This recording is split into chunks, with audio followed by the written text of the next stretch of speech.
Video number 19. So today's topic is we decided to go with something along the lines of heroes and villains of modern days technology.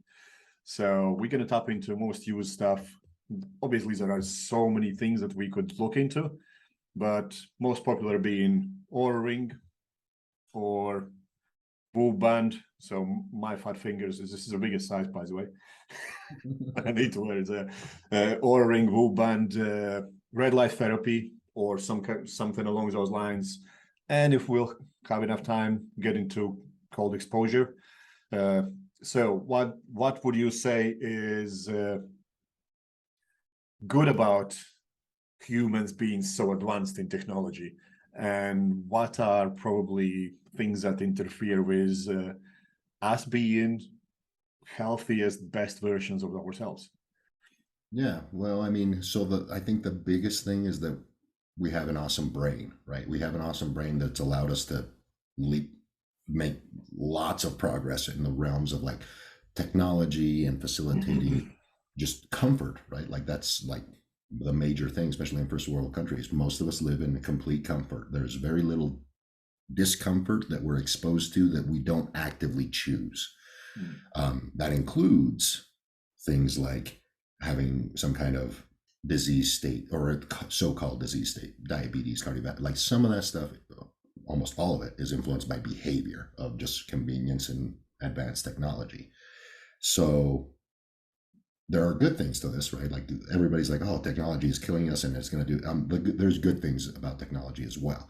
One of them, a couple of them, the Oura Ring, the Whoop Band, I wouldn't say that the technology as a whole is perfect or non-disruptive to biology, but what it is very valuable insight to how your biology is working, right? So diagnostic wise, technology has leaps and bounds of like, and we've talked a little bit about, hey, blood work, like just the fact that anybody can go buy some blood work this day and age is incredibly good diagnostic and great technology, as far as just the convenience of being able to get in and really dig into the biology of somebody. But things that you can do without really any intervention and are super, super useful is anything that can tell you an insight on how you're sleeping, right? Oura Ring, Whoop Band will do that. There's several others. But the main thing is it starts to tell you, starts to differentiate and show you, hey, you are in fact sleeping 8 hours, but you're only getting 20 minutes of REM sleep. That's probably not good, right? And not only will it tell you deep sleep, REM sleep, and all of that, but it tells you a starting point. Like if you've never used this before, it's a starting point. So then when you make an adjustment, you start a training program, you start a nutritional program, or any of the other modalities that we might talk about, it is incredibly useful for telling you whether you're having a positive or negative impact on your biology. It's almost never going to be nothing, right? Like it's almost never like you start changing something and nothing happens. It's almost always perceived as a negative adaptation or a positive adaptation. And the key word there is how you're interpreting it, right? Like the perception of it. Is it good or bad, right? Sometimes, go ahead. Can you go deeper before you carry on into REM sleep, deep sleep difference? And Yeah. why is it important? Yeah. So, I mean, REM sleep is going to be mainly when you're not going to be making any ATP at the mitochondrial level in that specific moment in time when you're in REM sleep. What does that mean? That means that biological, like below the neck thing, recovery below the neck is not happening at that point in time. Everything in here is recovering, right? In your skull, memories are being solidified or clipped, right? Like, hey, it's not you're not an infinite sponge. Things got to get let go and things got to be reintegrated, which lets you adapt as you live, right? So that whole process of learning, relearning, or getting rid of things in your head, in however you want to visualize that, that's what happens in REM sleep. Just high level description of what happens there. So if your REM sleep is poor, but you work a very cognitively demanding job, it's probably not a good match. On the flip side, say we're a construction worker or whatever, right? You're just a laborer. Do you really, is your REM sleep really going to be impacting your day-to-day life? You're probably not going to notice it if you have bad, you know, not, I don't want to say bad sleep, but just lower amounts of REM sleep. That might actually be perfectly perfect for that person, right? So you have to put these into context. That's why I'm not really giving like, hey, if you're getting below 30 minutes of REM sleep per night, that's bad. And if you're getting above 2 hours of REM sleep, that's good. It's completely based on your need. But the fact that you have a baseline, see, that's why the tech is, you put it on, you can monitor it for a whole week straight, right? And you didn't need anybody to help you with that. So that is where this technology becomes very valuable, is you get the insight without changing anything, right? So we can get a real baseline of like, this is what's going on in your life. This is what your sleep looks like. Is that appropriate for you? If your answer is no, then we can start to intervene and double check that things are moving in the direction we want instead of just hoping, right? That's one of the big values of the diagnostic tools, is now you can actually assess, make a change, reassess, right? Don't forget to reassess, right? Don't just blindly move forward if you're not reassessing or have some way to reassess.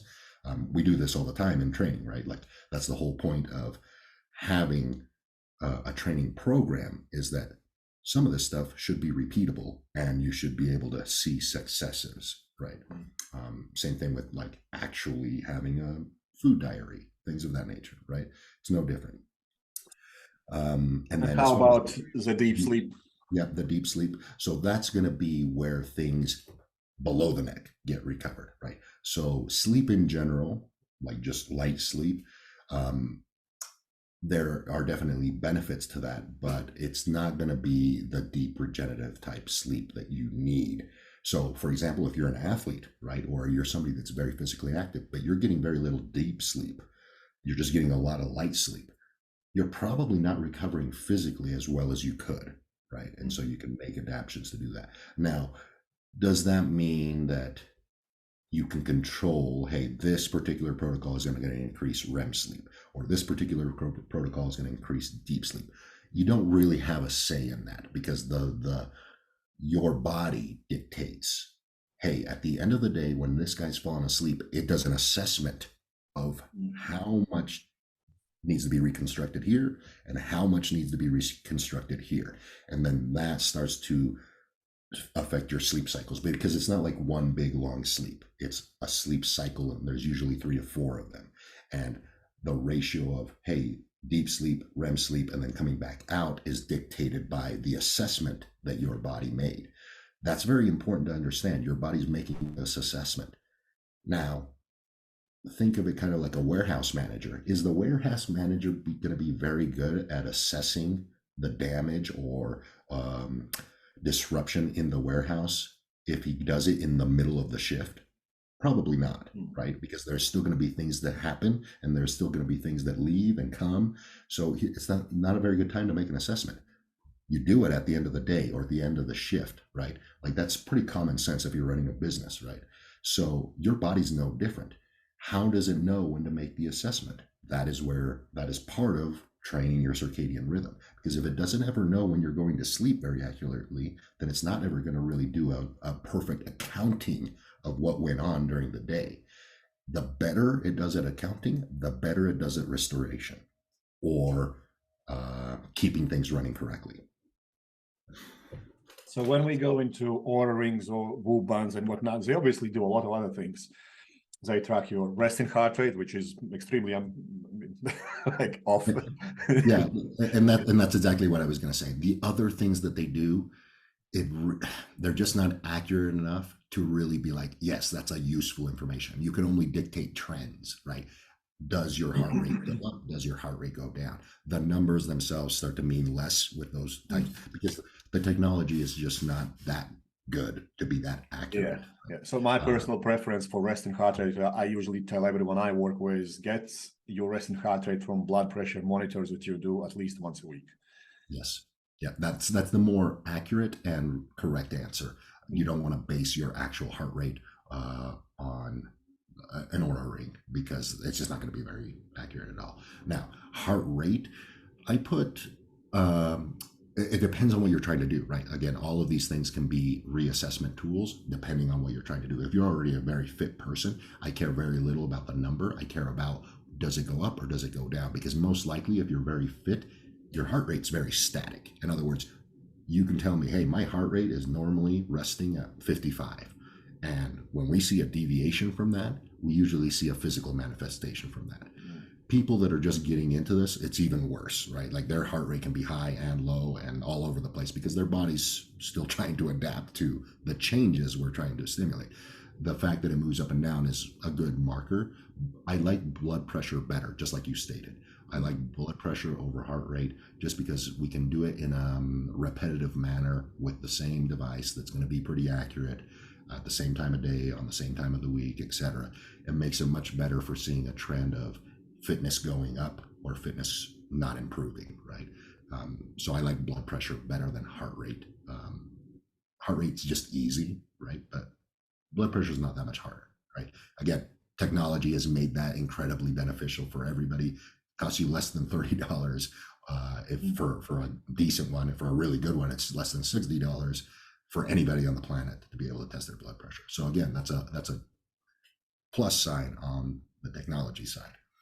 Yeah, and we skipped over blood pressure monitor just because it's not really technological advancement as such. It's been around for so long time, but it probably would be number one tool in my personal list for someone to get. Hey, what gadgets can I use? It would be blood pressure monitor number one, then everything else. Yep. Would you agree? Yes, for sure, because the blood pressure is going to tell us so much more if you know what you're doing, right? It tells you, it's a great reassessment tool and a great diagnostic tool for just interpreting the body's response to the adaptation we're trying to make.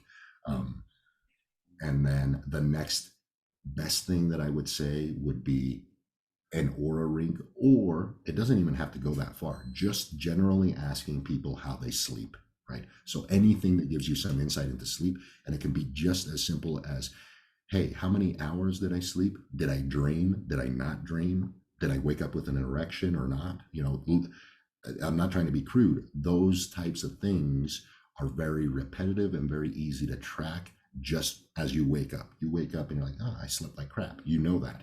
Or, yeah, hey, I slept really good. I feel fantastic. Or, hey, it's been a month and I haven't had any dreams. That's a little weird, right? Like something, you see what I mean? Like just asking people about how they sleep is probably the next thing right past, like that's not really gadget unless you use like an Aura ring. But as far as assessment and reassessment tools, that's a number two for sure. And if you don't have a blood pressure cuff, it becomes number one for me. Yeah. Yeah. So when we go from this, let's move into red light therapy and everything else. So first of all, what the hell is red light therapy and how you can use it? Benefits, is there any downfalls? When to use it? When is the most beneficial? When it probably is a waste of time? And what other light exposure strategies can be used to improve your health, performance, recovery, everything like that? Yeah. So as far as red light therapy goes, I'll quickly touch on what it is, right? And what's going to be the benefits there. So red light therapy is anything that emits red light. So that's 660 nanometers. That's the wavelength of the light, right? So some people might not know this, but the colors of the rainbows are just wavelengths. They're a different wavelength. The shorter they are, the more towards blue they are, and the longer they are, the more towards red they are, and they sit on opposite ends of the rainbow. So red light is 660 nanometers, and then infrared, and there's three forms of infrared: near, far, or near, mid, and far, or ABC. It depends on the literature that you're reading. And infrared A starts at 800 nanometers. Infrared mid is around 700, and far infrared is 900 nanometers. The reason why I'm saying this is because this is important when you're picking out a red light therapy device, right? Because some of them only have the red light that we can see. That's not necessarily bad. It's just not as good as a different manufacturer might have two or three of those bands, right? So knowing those is beneficial when assessing the actual red light therapy device that you're going to buy. Now, why are they beneficial? Because the sun is 70 to 50% infrared light. So when you step outside, a lot of the benefits that we've talked about getting outside and stuff like that, has to do directly with infrared light, because a lot of the sunlight that's hitting the earth is infrared light. The catch is all windows block 100% UV light and 70% of red light. So you're getting a significantly diminished return. Even if you worked in a building that's all glass, right? Even if you worked in a building that's all glass, you would perceive it as being very bright, and that you're getting a lot of sunlight. But your body's not interpreting it that way just because of how it filters the light. So the benefits that come from that are infrared light influences a lot of biological processes that have to do with energy production at the mitochondrial level. That by default influences how your body processes food, right? Because food is not just carbohydrates and proteins and fats. Eventually, it's got to be turned into energy, right? That's electrical energy, for those that don't know. It has to be turned into that. Your body, specifically your mitochondria, are energy transformers. Like, I know that sounds weird, that's the best way to think of it. They're taking energy from light, from water, and from food, and turning it into electrons, and that's what your body uses to power everything in your body, right? And so red light plays a crucial role in making sure that that process is very streamlined and efficient and not dangerous. And the reason why I say that is because if you think about it like a nuclear power plant, like, it's going to give you a crap ton of energy, and it's going to do it with very little fuel. That's your mitochondria. Your mitochondria are fusion engines, okay? And you have trillions of them in your body. Just like a power plant, if you do not handle the waste product or the efficiency of the creation of that energy, guess what it turns into? It turns into an explosion, a leakage of some kind. Well, in mitochondria, that happens as well. That leads to inflammation, poor handling of food, and basically everything else that we've talked about that had nothing to do with electrons. It was like, hey, insulin resistant, that's the big thing that you got to be talking about. Or the way that your body responds or lacks in response to environmental signals, that has to do with your body's efficiency at the mitochondrial level. Red light improves that directly. So where is red light therapy beneficial? I would say anybody that spends less than a couple hours outside per day will benefit from some red light therapy. And the reason why I say that, like, I kind of have that cut off, is if you're spending more than that amount of time outside, the sun is infinitely more powerful than any red light device you're going to be able to buy. Even the beds, like, there are some beds that are tanning beds that are, instead of tanning light bulbs in them, they have red light bulbs. I think one of the big brands is called Thor red light therapy beds. So if you had access to something like that, and there's going to be more and more like beauty salons and like physical therapy places that'll start carrying these in the future. These are kind of new. They're very expensive, but not that much more expensive than an actual tanning bed. But you're going to see a lot more of these start popping up because of these benefits. So you can take like the red light therapy device, like a box like what I have, or something that you can put at desks and stuff, all the way up to, hey, this is a whole bed of red light therapy, and you can take that to the extreme. Is there a downfall to taking it that far? It depends. Realistically, no, unless you were doing this at night, right? If you're flipping your circadian biology completely and trying to do that, are you going to run into issues? Definitely, only because your biology is just not meant to work that way. So when would you do red light therapy, and what would you look for if you went online and said, hey, I want to get this for myself? What would you be looking for, and when would you be using it to get benefits out of it? And can you overdo it? Okay, yeah, yeah. So as far as overdoing it, um, only if you're using it consistently at night. And what I mean by that is you're actively shining it into your body like an actual therapy session, and it's always being done uh, removed from sunrise or sunset more than 2 to 3 hours.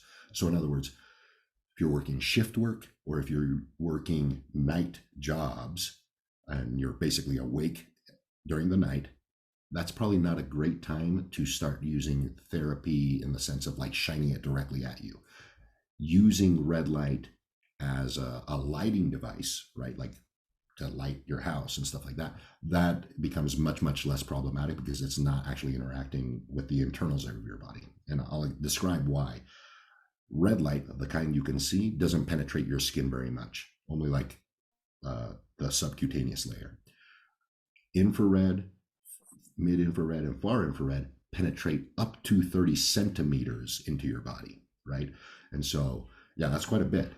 You do have to be pretty close to the boxes that are emitting that, but there's lots of benefits to that. Like that's one of the main benefits of actual sunlight outside is that sunlight is giving you all of those waves, and that penetrates your body. It activates your it kind of tells your gut what's going on outside, right? Like it does some things to your gut. And a lot of people don't know this, but your main immune cells are your T cells. They sit directly behind your gut. They take direct input from infrared light. So um, I just kind of told you when I wouldn't use it. Like, hey, if it's more than 3 hours removed from sunrise or sunset, probably don't use them directly to shine onto you, but you can use them to light the area you're working at, so it doesn't disrupt your circadian rhythm at the eye level. Now, places where I would incredibly be like, yes, definitely turn these on, is anytime that you're indoors and you're going to be spending a lot of time indoors in front of a screen, very, very beneficial there because you're going to be indoors. You're already, by default, by being indoors, you're already lacking red light from everything I just said previously, as far as like you're basically using it like a supplement, except for instead of consuming it with your mouth, you're consuming it with your eyes and your skin. Like literally think of it like that, is the best way to think about it. So anytime you're lacking red light is a good, and it's daytime, great time to use it. So that basically means anytime during the day that you're indoors or you've been indoors for a long time, and I would say anything more than like 4 or 5 hours, which is not uncommon for a lot of people, right? And so then at that point, that's what I would do. If you went to buy a device, right? The thing I touch a little bit on, like the metrics of like the red light bands. So you want to look for those. The more full spectrum, the better, but you're most likely going to find manufacturers make 2 or 3. So they will for sure always make the one that's red so that you can see that it's red, and that's 660. But then you want to make sure that it at least has one of the other ones. I would prefer infrared, which is the 850 nanometers. If it has the mid and the far as well, then I would say that's a bonus. But there's very few that put 3 of them in there. I haven't seen any that haven't been requested to be made specially. But for public, you're almost always going to see one, which is the red. And I would always be like, you probably just want to spend more money and get one that has 2, which is red and infrared, because the infrared is the one that penetrates and the red is the one that stays at the skin level. And then the tanning beds, right? Like you could always go to a tanning salon, or not really a tanning salon, a place that has these tanning bed style red light therapy stuff. And those would be extremely powerful to do that. Now, things that you don't want in this, because we kind of talked about the benefits and everybody's going to just look at the bands. There are things that you don't want in these. The way your body communicates with light has everything to do with frequencies, right? Like that's why I mentioned these frequency bands, the nanometer length and stuff like that. Things that will disrupt that are other technologies like cell phone signals, Wi-Fi signals, things of that nature. You're already going to have these in your house. I don't have to tell you that. So do you want to add more of those? And the question, my answer would be no. So some of these boxes will come with like Wi-Fi and like being able to control it from your phone and things of that nature. I would actually not go with that, because now you're basically taking a good thing and making it less good. Like it's almost like I'm going to give you some gasoline, but I'm going to siphon some off every time, right? And it's like, well, if you can avoid that, do, right? Just don't buy a device that has those types of things in them, because those are going to affect your biology in a negative direction at the same time that the red light is affecting it in a positive direction. Um, so things of that nature. So the more low tech as far as like communication goes, like anything that can be communicated to through a phone is already something that gets placed on my watch out for that type of thing. That may not be as good as you think. Um, but anything that's hardwired to the internet or that doesn't even have that capability, basically what I would look for in any device is, does it give me on and off buttons and nothing else? Then you're good to go. So it's not really that hard to decipher. It's just, hey, go So ahead. when it comes to practical application, what it sounds to me is, don't misunderstand that you're probably not getting the most benefit if you're sitting at home with your infrared light whilst doing your office job. Maybe have a 10-15 minute break in a separate room, do that, come back re-energized, carry on. Yes. And so you would use it like a supplemental sunlight, right? You live, and I get this all the time. I live somewhere where it's freaking cold. I'm not going to go outside and try to get sunlight or whatever. I'm like, okay, well, you have a way to supplement it, but there are going to be, because it's so weak, right? Like that's what I'm getting at. The sun is so much more powerful that this red light, even if you shined it on you for like the whole day, you are going to get benefits from it. But if you use them in the wrong environment, like right next to your Wi-Fi router while you're on Snapchat and listening to an audio podcast with wireless headphones, that's probably not going to be the best place to get the most benefit out of that red light. Whereas if you just said, hey, I'm going to take a 15-minute break, I'm going to walk into my living room or whatever, turn on my red light and eat some food and relax, you're going to get way more benefit out of that red light therapy session at that moment than in the previous description. So yeah, you have to be a little bit conscious of that. And then obviously if you just pick a red light box, that makes it easy when a red light therapy device doesn't have any types of communications, because you can plug it into the wall, in a different room that doesn't have any of that, and that sort of stuff. Other technologies, right, like that we kind of talked about, and we won't get into, these are future things, right? So we're talking about red light therapy and why is it beneficial, and what's the detriment of just being indoors, right? Less red light and a lot of blue light. Well, you're probably going to start seeing actual light bulbs that are manufactured in a way that they do not make as much blue light. Start looking for those. This is going to be newer technology that's on the cusp. That's already kind of exists. They're just kind of expensive and don't work quite that well. They're going to get better. They're going to get better to the point where now turning on lights at night doesn't affect your circadian rhythm in a negative way, because they've changed the light spectrum of the light bulb. It's never going to be perfect. Just realize that, everybody. It's never going to be perfect, but it can always be better than what it is currently, because I don't know if people know this, but incandescent light bulbs, the old ones that you could buy, they are actually a fire inside. That's why they burn out, right? They have a filament that lights on fire, and that creates significantly less blue light than any modern light bulb. The reason for that is because they had all these in office buildings, and they started to realize that after a period of time of being indoors, people got groggy a lot, and productivity went down, etc. So guess what they did? They went and studied a little bit and found out, hey, in mammals, blue light drives sympathetic activity and all this. They came out with a fluorescent light bulb. Guess what happened? People were more productive, and they were more wired, and they were more, when they spend a lot of time indoors. That's a direct effect from fluorescent light bulbs. And that's just been compounded and made more and more aggressive with CFLs and now LEDs. So just knowing that, hey, our current lighting technology is meant to drive sympathetic systems, and that causes problems when you do it long term. Changing your lighting environment and reducing blue light stimulus changes that. The sun does that for you, right? Like if you spend all day outside, you don't have to worry about anything I just said, because the sun will be less blue in the morning. You'll start to get more and more sympathetic as the day goes on, because the light will change into blue. And then guess what it does? It turns that down. So then you become more parasympathetic going into night. And that's what you want to start simulating with your lighting environment. And there will be light bulbs that come out that actually probably will do this exact thing as the day goes by for your current period of time.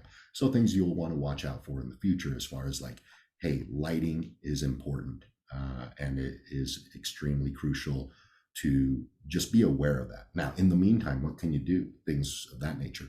Blue light blocking glasses, they're becoming more and more popular and more effective, right? Because the when they were first kind of new back maybe 2 or 3 years ago, maybe even further than that, um, they weren't quite as effective at blocking blue light. They would only filter blue light. So I do want to make a caveat with people. You can still buy the kind of clear lenses that say they're blue light blocking. They only filter blue light. They're only 50% to 60% filtering, which is great if your job involves being indoors all the time and sitting in front of a computer, because you don't want to distort the color of your screen and stuff like that. So you can use those for actual work inside to kind of diminish blue light. But at night, putting on some actual blue light blocking glasses that block 90% or more blue light will start to become incredibly beneficial without you having to put a lot of effort in changing all your lighting and stuff like that. I've seen this time and time again. People start using it and their sleep disruption goes down. Go to the beginning of this exact episode. Anything that we do, we want to make it so that it improves your sleep. Improving your sleep improves autophagy and improves apoptosis. All of those are things that keep your biology running in tip-top shape. Anytime that you do something and it increases your sleep, we had a whole episode on sleep efficiency, all the metrics that go on with assessing the sleep, right? That doesn't even involve an Oura ring, right? Go back and listen to that episode. If it improves any of those metrics in that episode, you're on the right track.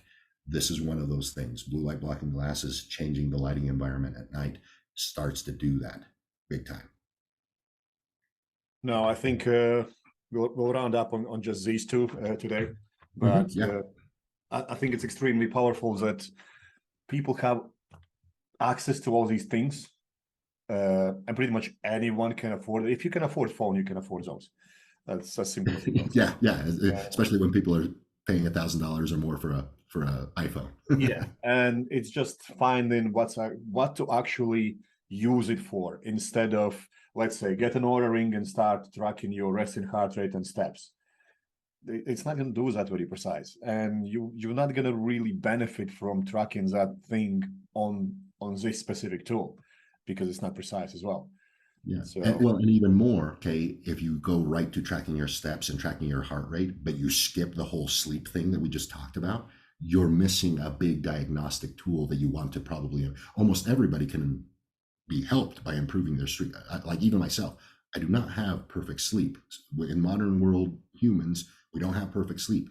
That's actually where you need to start. Assess your sleep, make the improvements, diet, exercise, devices, anything that helps the sleep increase with all the different assessment tools that you have now with technology and everything. All of those will start to be way more beneficial in the road of like changing your biology way before steps and heart rate. yeah, because I often get question like, hey, what can I eat to improve my energy? And I'm like, maybe assess your lifestyle first before you change anything. People still have these perceptions that the more I eat, the more energy I have. And I always tell them, hey, I'm going to give you this massive cake. You eat it and tell me how energetic you feel after that. And they just stare at me weird. And I'm like, what do you mean? I'm like that amount of food is not going to give you much energy if your body is inefficient. Yeah. Well, and not only that, like I mentioned, your environment dictates how energy is handled, how energy is transformed. And a big crucial part of your environment is your sleep, right? So, I mean, a lot of people don't even understand that. Like, you spend half of your time or more in bed. So, improving that particular aspect is number one for sure. And it's only allows you to improve other things more drastically. Yeah, and following up on red light therapy, what about infrared saunas and things like that? They are helpful. They are classified the same as the bed. The bed. I would classify them the same. So those are way more popular, way more available. Those are just as beneficial, just like the bed, the red light therapy bed. Yeah, cool. So if we were to summarize this, number one tool would be blood pressure monitor, then something that tracks your sleep, and then maybe some things that can mimic outside world if you are always inside. Yes, yes. We'll touch more on that with cold and environmental exposure next time. Awesome, Dave. Thanks for your time, and I'll catch you in the next video.